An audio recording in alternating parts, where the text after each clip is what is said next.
Ladies and gentleman, बेटो और बेटियों, आप अगर तो मुझे फॉलो करें तो 3 वीडियोस तो आप देख चुके हैं। तो ये लाइफ विद फजल की चौथी वीडियो है। अच्छा, अब ये जो साल है, मैंने आपको बताया था कि 1983 में जी हम कंपार्टमेंट लेके आ गए। अब आप सोचिए कि वालिदैन के लिए कितना तकलीफ़ दे लम्हा होगा कि एक तो घर में तकलीफ़, ऊपर से जो बरखुरदार घर में हैं वो कुछ नहीं कर पा रहे और उनकी कंपार्टमेंट आ गई। अब अभी जो 1984 से लेके मैं 88 के टाइम को अब कवर करना चाह रहा हूँ। सो इसमें 2 चीज़ें हो रही हैं। मैंने आपको कहा था प्राइवेट नहीं बताऊँगा, पब्लिक प्राइवेट बताऊँगा। घर में तंगी चल रही है और मेरी पढ़ाई बिल्कुल ही जो कहते हैं ना, it has hit the rock bottom, अगर मैं कह सकूँ तो। और क्योंकि बड़ा भाई फ्रेम में नहीं है, इससे आगे मैं कुछ कहना नहीं चाहता, तो मैं ही फ्रेम में हूँ। तो आप सोच सकते हैं कि घर में परेशानी का आलम क्या होगा। इससे ज़्यादा मैं कुछ कहता नहीं, लेकिन 2 चीज़ें बड़ी ज़बरदस्त हुई हैं जिनसे कि मैं नताइज ड्रॉ करना चाहता हूँ। मैं आपसे बात कर रहा हूँ ज़िंदगी, लेसन्स ऑफ लाइफ की बात कर रहा हूँ। एक नतीजा ये है कि सडनली उसमें एक तुक्का लग गया हमारा। वालिद वालदा ने प्रोग्राम बनाया घबराहट में, उम्रा करने जाना है, तो हम भी चल लिए क्योंकि मैं था, घर पे था, बाकी दोनों बहन भाई नहीं थे। I can not tell you कि मक्का मदीना कितना मेरा लाइफ चेंजिंग एक्सपीरियंस रहा। वो पहली मेरी विज़िट थी और मैं 22-23 साल का तब हो गया था। अब कोई उसमें मैंने कारनामे नहीं किए, नमाज़ें पढ़ी और दोनों मस्जिदों में सलाम अर्ज़ किया, लेकिन वापस आके जो मेरी ज़िंदगी का एक बहुत बड़ा मामला सेट हो गया वो ये कि मेरी जो टूटी फूटी नमाज है जो कि अब तक चल रही है वो चल पड़ी। दूसरा जो कि बहुत ही अहम वाक़या है और जिससे कि मैं नताइज निकालना चाहता हूँ वो ये है कि वालिद ने घबराहट में ना एक दिन मुझे बुलाया। अब वो पुलिस के अफसर थे, सीनियर अफसर थे, दुनिया उनको जानती थी। उन्होंने कहा, यार फजल तुम कुछ कर नहीं पा रहे। अब अगर कर नहीं पा रहे हो तो मैं ऐसा करता हूँ कि पंजाब पुलिस में, गौर कीजिएगा इस बात पे, पंजाब पुलिस में असिस्टेंट सब इंस्पेक्टर की आसामियाँ निकली हैं, क्योंकि तुमसे पढ़ाई नहीं हो रही, BA नहीं हो रहा तुमसे, तो मैं तुमको भर्ती करवा देता हूँ। इट वॉज अ शॉक, मैं आपको बताऊँ। अच्छा, मैं वो बात सुन के मैंने कुछ नहीं कहा, बुजुर्ग थे, मैंने कहा जी मैं सोच के आपको बताऊँ।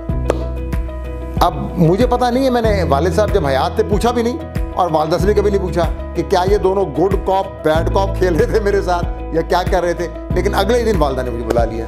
अब माँ का ज़ाहिर तरीका फ़र्क होता है।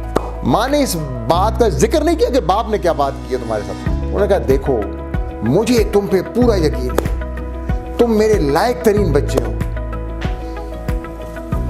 तुम जो करना चाहते हो मैं तुम्हारे साथ बिल्कुल खड़ी होंगी, लेकिन मैं तुमको बताना ये चाह रही हूँ कि ये फेलियर दर फेलियर जो तुम्हारी ज़िंदगी में हो रहे हैं कोई माने नहीं रखते। तुम मेरे लायक तरीन बच्चे हो, एक दफ़ा फिर कोशिश करो, क्योंकि बेटे, माँ ने इस तरह मुझसे कहा, अगर तुम कुछ नहीं कर पाओगे तो तुम अपने दोनों बड़े बहन भाइयों के साथ बैठ नहीं पाओगे। अब एक मक्का और मदीना की विज़िट और उसके बाद वालिद और वालदा का मेरे साथ ये बयान। आपको पता है ज़िंदगी में 2 चीज़ें बड़ी ज़रूरी हैं। अब मैं आपको 84 से 88 तक का कह रहा हूँ, उसके बाद का नहीं कह रहा, वो अगले वीडियो में सुनिएगा आप मुझसे। ज़िंदगी में 2 चीज़ें बहुत ज़रूरी हैं, चाहे आप मेरी उम्र के हैं, मुझसे बड़े हैं, भाई ज़िंदगी चलनी है तो सबक तो सीखते रहने, चाहे आप मुझसे छोटे हैं, मेरे बच्चों की जगह है, मेरे छोटे बेटे बेटियों की जगह है, स्टूडेंट्स हैं। एक आपका ज़िंदगी में कोई ना कोई एंकर बन जाना चाहिए। अब मेरी कोई बहादुरी नहीं, वालिद की और वालदा की बहादुरी है कि उन्होंने मेरा एंकर मक्का मदीना बना दिया, मेरा लंगर बना दिया। जब भी रोना धोना हो, परेशानी हो, दिल शिकस्तगी हो तो फौरन मक्का मदीना की तरफ भाग गए और अपने लंगर को पकड़ लिया। और दूसरा, मेरे वालिद का मुझे कहना, भी एक आदमी जो कि 3 सूबों में IG पुलिस रहा, वो अपने बेटे को कह रहा है कि यार मैं तुम्हें ना असिस्टेंट सब इंस्पेक्टर बनवा देता हूँ, 15वें स्केल में हुकूमत की नौकरी कर लो। और मेरी वालदा का मुझे कहना कि देखो तुम बहुत कुछ कर सकते हो।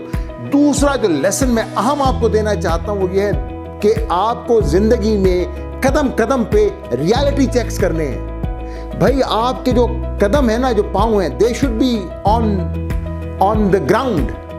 आपको देखना है कि आप बन क्या गए हैं, क्योंकि जब आप देखेंगे कि आप बन क्या गए हैं तो आप शौक में चले जाएंगे और फिर आपकी माँ की तरह कोई आपको मोटिवेट करेगा तो आप चाहेंगे कि मैं उस शौक में से निकल जाऊं। और फिर अगर आपका एंकर बना पड़ा है तो आप यकीनन उस शौक में से निकल जाएंगे। ठीक है, मेरी बात समझिए आप। अच्छा, अब ये 2 लेसन हो गए। आखिर में कोविड, आप देखें मैंने कमरे में भी मास्क पहना हुआ है। अब हुकूमत ने जो करना था वो कर दिया, रमज़ान ख़त्म होने वाला है, अब जिम्मेदारी इनफरादी हो गई है। शॉपिंग प्लाजे खुल गए हैं, मुल्क खुल गया है। अब आपकी जिम्मेदारी है कि आप इनफरादी काम को पूरा करें। अगर बाहर जाना है, जब जाना है तो उस वक्त जब ज़रूरत है, और जब जाना है तो सारे अहकामात मानने जो कि हुकूमत पाकिस्तान ने आपको दिए रखे। इनफरादी जिम्मेदारी है अब कोविड वायरस की, उसको पूरा कीजिए। याद रखिए, ज़िंदगी में एंकर बनाइए और रियलिटी चेक से बिल्कुल मत भागिए। पाकिस्तान जिंदाबाद।